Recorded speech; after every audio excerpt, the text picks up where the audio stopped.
What is going on, everybody? This is your boy JC from JC Sports Talk, and as always, I had to bring you somebody special on this show to break down, the upcoming matchup, talk about the Philadelphia Eagles. Like, man, I can't wait to talk Eagles. How are you doing, my friend Thomas Mott, man? Big fan of yours. How are you doing, man? I appreciate it, man. What's up? Thanks for having me on. Yeah, man. Look, it's a special season, man. I know we all excited, but before we get into it, man, we have to go over this injury report. I know every Philadelphia Eagle fan is concerned about this list. It seems like it's coming at the wrong time. So talk to me a little bit, man. What's your biggest concern on this injury report? The biggest concern for me right now is Lane Johnson. I think the dramatic Eagle fans need to calm down just a little bit in terms of some of the other guys on that list. I know I did a show this morning and we're looking at Miles Sanders, who suddenly has a knee issue. AJ Brown has a knee issue from that Cowboy hit. They're going to be fine. Like, they're going to play. It's limited participants, DNP, and yesterday's walkthrough practice, like, not a factor. So for me, it really is Lane Johnson, because I think that Philadelphia is leagues better when they have nothing to worry coming at Jalen Hurts' right side in terms of rushing the passer. He should be able to play. Everything I've read up on his injury is going to be a pain tolerance thing and a re-injury sort of thing, right? As long as he doesn't re-aggravate it, he should be good to go by the divisional round. And so that's, I think, good news for Eagle fans. But the list is long right now. There are a lot of people that are hurting, but all they got to do is win on Sunday against a very bad Saints team. Like, the Saints aren't good. Everyone's freaking out like we're going to lose to the Saints on Sunday. We're not going to lose to the Saints. I mean, come on. Gardner Minshew can beat the Saints. And also, I don't know if you saw a couple out, like 30 minutes ago, Jalen Hurts was throwing a football at practice at the link because they had to actually, the NovaCare complex was frozen over. So he was throwing a football, which is way earlier than I thought he'd be throwing a football. So everyone needs to do the old Aaron Rodgers, relax. Yes, they're banged up right now, but if they lock it up on Sunday, there's 3 weeks of rest and relaxation awaiting.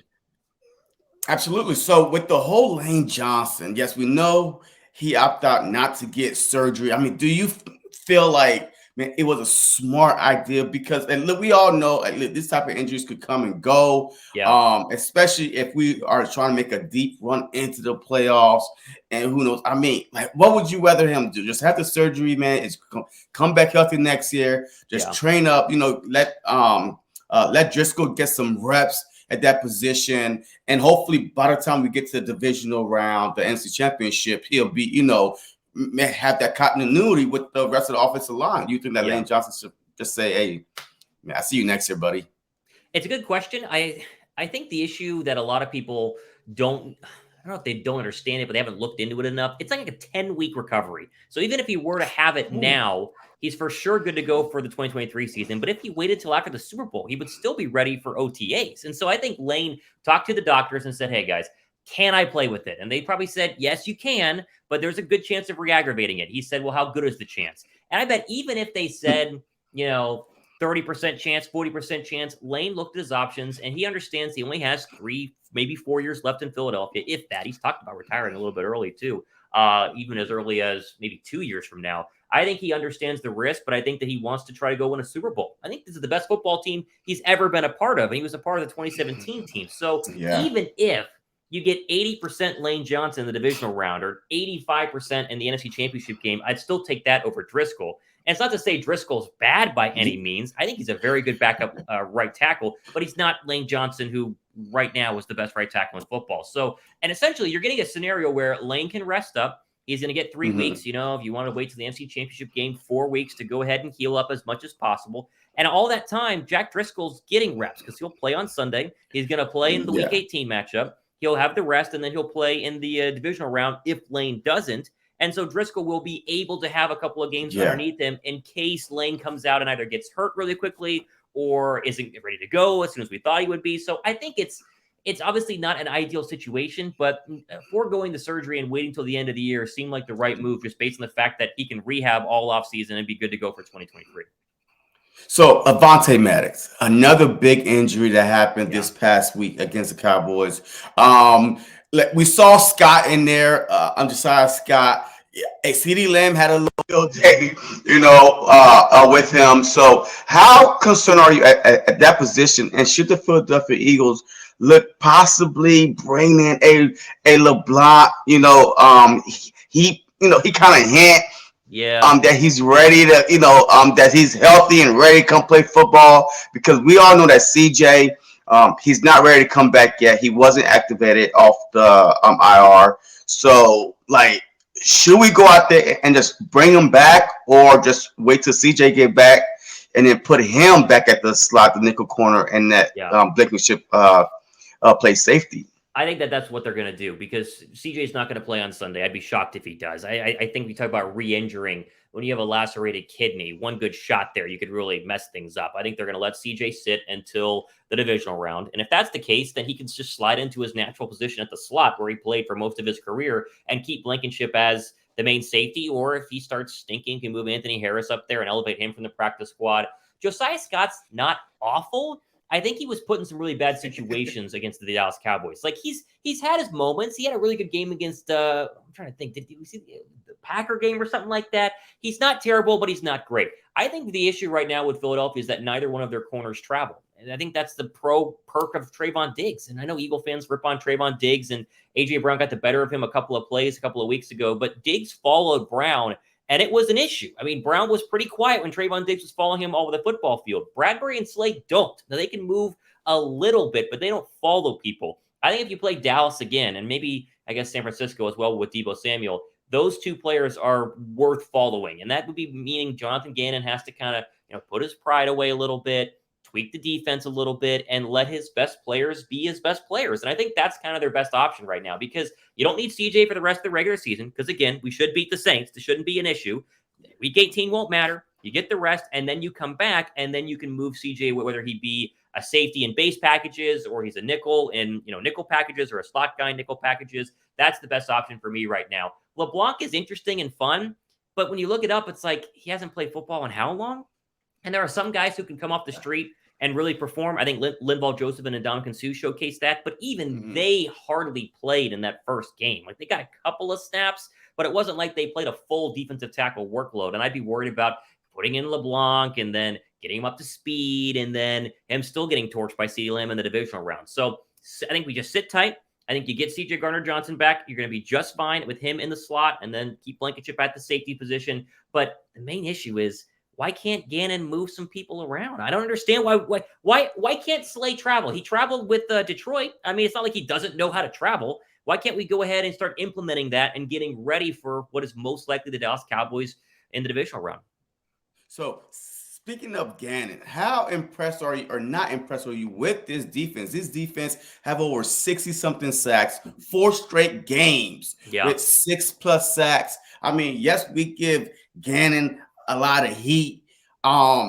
Is it Gannon calling the right scheme, or is it he got the players, the talent to actually get to the quarterback? That is I think the hardest question to answer in terms of any Philadelphia Eagle question right now. And no one knows how to answer it, because you can literally, ask content creators like us, and we'll all give you different answers. You can ask the experts, you can ask, GMs. They're all giving you different answers on Jonathan Gannon. There are some people who think he's a genius. He's going to be a head coach in 2023. And there are some people who think that he has one of the dumbest defenses sometimes in the National Football League. The problem I have is, over the last 2 years, I did this on my show today, you go through every single game where Gannon plays against a good quarterback, like from Dak Prescott up. So Prescott or Aaron Rodgers or Patrick Mahomes, like those are the good quarterbacks to elite quarterbacks in the league. His defense gets carved up. I mean, he gives up like 30 points a game. And then when he plays bad quarterbacks, when he plays Kyler Murray, or when he plays Daniel Jones, or when, the bad quarterbacks of the NFL, 17 points a game, 13 points a game, lots of turnovers. And that's my one big problem. It's like, okay, this defense can look so good week to week. It look incredible for a vast majority of this season. But then they give up how much against Dak, and they gave up how much against Aaron Rodgers a couple of weeks ago. It's like, are we going to be okay when we inevitably do face the good quarterbacks in this league, which would come in the playoffs? Like, that's my whole thing. Because if Gannon just goes off his resume for this year, right, just the regular season, you can make the case he's a really good defensive coordinator. Now, he has good pieces. You can make the case. But if we go one and done in the playoffs, and Dak shreds us for 35 points, or Tom Brady, heaven forbid, comes in and shreds us for 30, or you get to the NFC Championship game and Brock Purdy shreds you for 30, like, you got to eventually go, okay, can we stop some of these good quarterbacks? And I don't think Brock Purdy's a good quarterback, but You can't tell me there isn't an Eagle fan out there worried about what that San Francisco 49er offense would do against Jonathan Gannon, because historically he can't seem to stop the good offenses. Yeah, I completely agree. And I feel like that our front four is making up a lot. Like, they are literally covering for Gannon in the back end. Like, we haven't had a pick in 3 games? Like, Slade Bradbury been stuck on 3 since week 5 or so. So, but our front four, I really think they are impressive. Josh Sweat, career year, Reddick. None of these guys could be stopped one-on-one. So that is our only hope for not giving 30 points to a Dak Prescott. Because, if you look at that game, this turnovers really, really hurt this defense, short field. So this defense, they were put in bad situation by our offense. So I'm not going to kill them for this past week. But yes, you are correct. Slade has to do something. He has to travel. Gannon got to start moving these chess pieces around, because since Chauncey been out, we've been, having a lot of issues stopping these high-powered quarterbacks. So, but go ahead. No, I was going to say, there is an argument. I've seen this on Twitter, and it's an argument. That's as far as we can go, saying that Gannon's hiding stuff for the playoffs. Because Philadelphia won so many games, it was very clear by week 9 that Philadelphia was going to win the division, and they were probably going to be the 1 seed. And I know it's gotten a little bit closer than that, but there is this whole conspiracy theory that Gannon has hidden the majority of his, unique defensive play calls. That way, when you come to Philadelphia in the divisional round, you're going to get a very different defense and a lot of different looks. I don't know if that's true. It seems like a little bit too 240 chess for the National Football League, but there is that argument. But if we come out in that NFC divisional round game against what will most likely either be Washington, the Lions. I'll say the Lions, Tom Brady or Dak Prescott, and you get shredded for 30, I'm done with Jonathan Gannon. Because this should not be a one and done football team. No, and as long as our offense scores 24 plus, you can't put the blame on them. But all right, so now let's shift it a little bit to our offense, because it seemed like one game we go out and we are running the ball good, run heavy, and in the following game we are throwing the ball. The Chicago game was one of those games was so frustrating for me. Yeah. You have Miles Sanders, you have Gainwell. Why are you running Jalen Hurts so much? And look what happened. But as far as this whole offense, what is going on with this offense? What are you seeing that's frustrating you as a fan watching week in and week out? You mentioned not running the football in the Bears game. They didn't run the football at all early in that Cowboy game. It was so long. Wasn't it? I think it was 6 minutes. I think like 6 carries or something. It took forever to get Miles Sanders a touch. And I got the opening drive, right? The opening drive was, hey, we're going to prove to you that Gardner Minshew we're not scared to let him throw. We're going to attack you on a slant and go to A.J. Brown. That worked out great. But after that first drive, the next drive, I was like, all right, Sanders. And it was like, pass. And you're like, okay, guys, I don't know why they do this. And I love Steichen. I think Steichen's going to be a head coach for sure next year. Someone's going to hire him. It's going to be great. But you need to be a little bit more balanced. And I'm with you there. I think a lot of Eagle fans are there too. They have got to be more balanced running the football, because once they start really running over people, they haven't been able to be stopped. There's not been a game yet this year where Philadelphia has ran the football, a little bit better than mediocre. From mediocre up until excellent, and they've lost. The Washington game, they didn't run the football. They got killed in time of possession. Yep. And then in the Cowboy game, they started obviously throwing early. Then they ran a little bit in the third quarter. Then they got behind again and started throwing again. And it's like, if we can just keep running the football, you're going to abuse teams on the front with our offensive line. You're going to run a lot of clock. And guess what? You're going to protect whoever your quarterback is, which will probably be Jalen Hurts with a bum shoulder come the divisional round.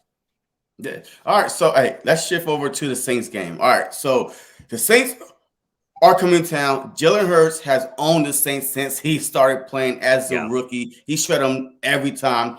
But the biggest reason why he shred them was because of his dual threat ability. The threat of running. Yeah. Every time we play the Saints, we average almost 200 yards up, every game. So this upcoming Sunday, what is your biggest concern facing the Saints with a Jalen Hurts, if he does play or not, or with the Gardner Minshew? Now he's not going to be able to use the RPO. I didn't see him even try to RPO this past week at all. So that's half our playbook is kind of cut in half.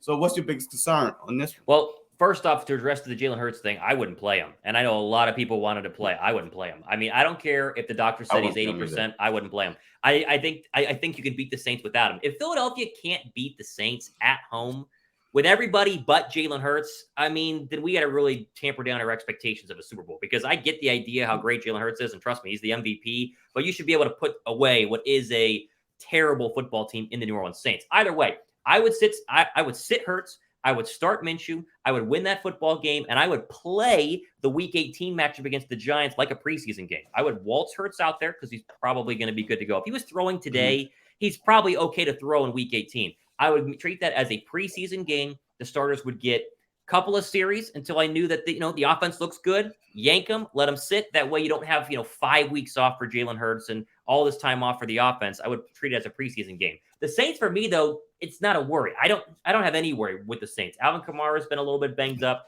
He's kind of been their only real go offensively. And Andy Dalton, he's Andy Dalton. I think this defense has some pieces, and they've been surprising in some football games, but there isn't a concern for the Saints. My only concern for the Saints right now is don't get injured anymore. That's it. Because they should win regardless of Hurts playing. Do not get injured, or else we're going to have even more drama over the next couple of weeks in Philadelphia. If they can just get through the Saints game with a win and no injuries, everything's fine.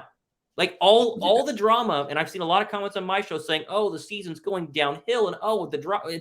It's all fine if you beat the Saints and no one else gets injured, because Hurts will come back and he's going to be fine. That Johnson's going to come back and he will be fine, and C.J. Gardner-Johnson will come back and he will be fine. And you're going to have weeks and weeks and weeks to get these guys ready for wherever they play.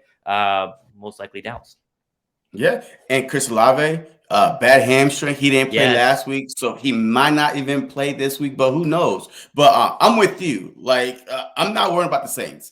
But the only thing I saw against Dallas that kind of like, come on, we had to stop them, was the running backs. Every time Dak Prescott threw out on the flats, there wasn't nobody covering these running backs. And Alvin Kamara, he's one of those guys that could sneak out to the flat, a very great, pass catching running back. So if we stop Kamara, like the whole offense is shut down. So I'm with you. I mean, I see us winning this game pretty easy, regardless if Jalen Hurts play or not. I don't want Hurts to play. I do not want Hurts to play. Week 18 against the Giants, a first half, just like a preseason game, and then boom. And now, guess what? The media is back on board. Eagles are Super Bowl favorites again. Now we're not. Purdy is.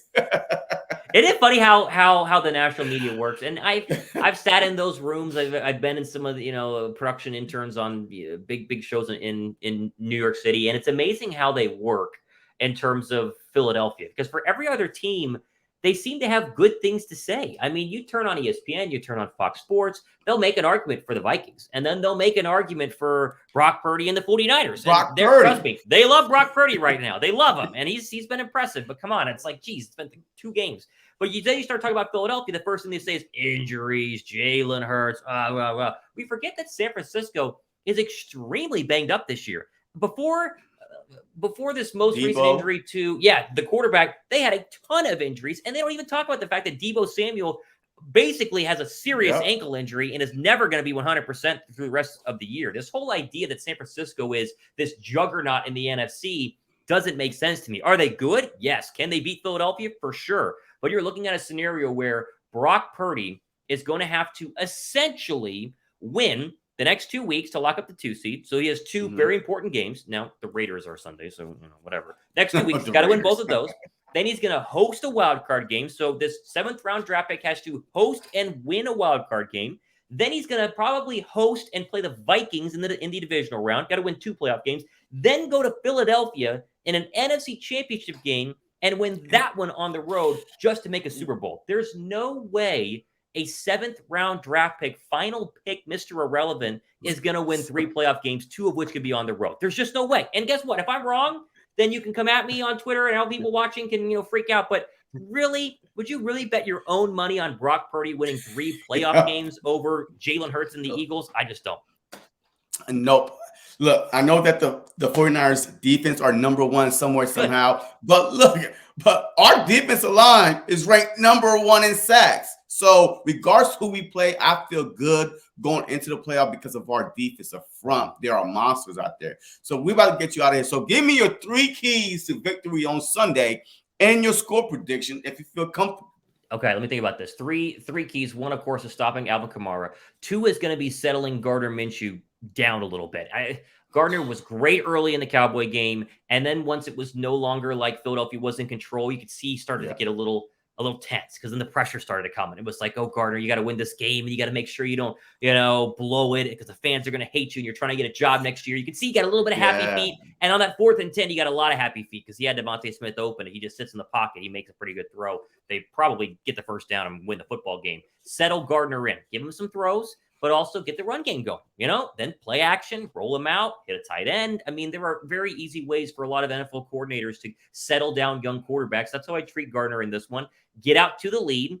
And then for number 3, like you talked about earlier, let the defensive line eat. I mean, go get Andy Dalton. This is the best Eagle defensive line probably of my lifetime. And I've been watching the Eagles. I mean, I'm 26 years old. I haven't watched them for that long, but I can't think of a defensive line that was better. And 2003 was really good, and 2017 was really good. This one's better. And it's because you have guys coming off both sides, right? I mean, Reddick is insane right now. He's actually has more sacks than Micah Parsons. The media will never tell you that, but he does. And Josh Sweat, I thought Philadelphia was a little crazy giving him the money early, but they bet on what they saw in practice and what they saw in the first couple of years in the league, and he's turned into a beast. And then you got, Hargrave coming up the middle, who was a Pro Bowl snub. Jordan Davis should be back and healthy, at least for playoff time. I know he's got a concussion right now, but the defensive line should really eat. And you said it earlier, it's going to be the big difference maker in all these playoff games. And all the games going forward, the defensive line balling out is going to be a way to bail out some of the Gannon play calls where you wonder why people are running wide open across the middle of the field.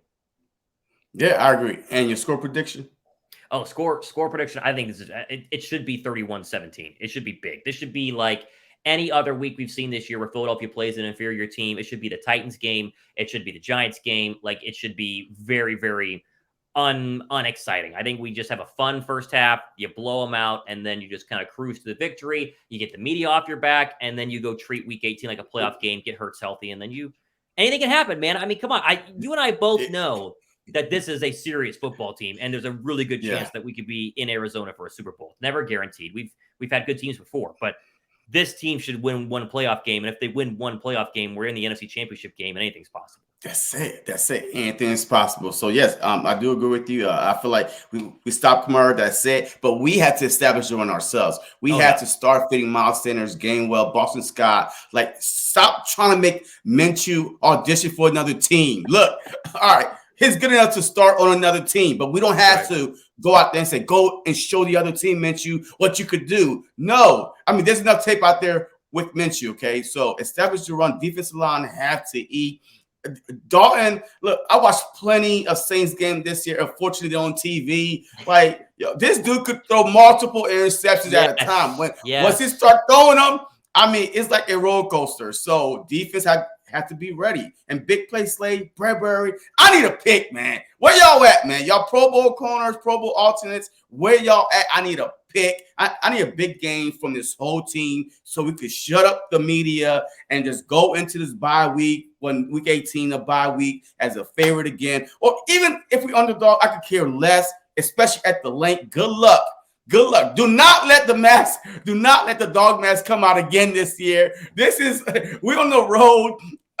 This is 2017 part 2. I mean, the underdog mentality, injuries at the wrong time and key positions, but never underestimate Philadelphia Eagle fans and these players. When their back is against the wall, they play the best. Appreciate you coming on. Let them know what you're working on and where they could find you at. And yes, your link will be in the description. So go ahead. Yeah, man. At Real Thomas Mott on Twitter, and then Thomas Mott Show. Just Google my name on YouTube. I'll pop right up. I always appreciate it.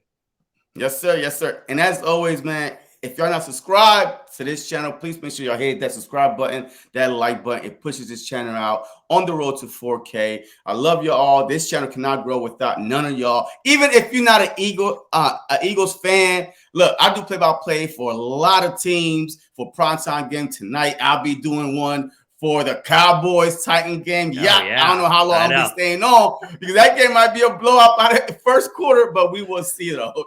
But as always, go Birds.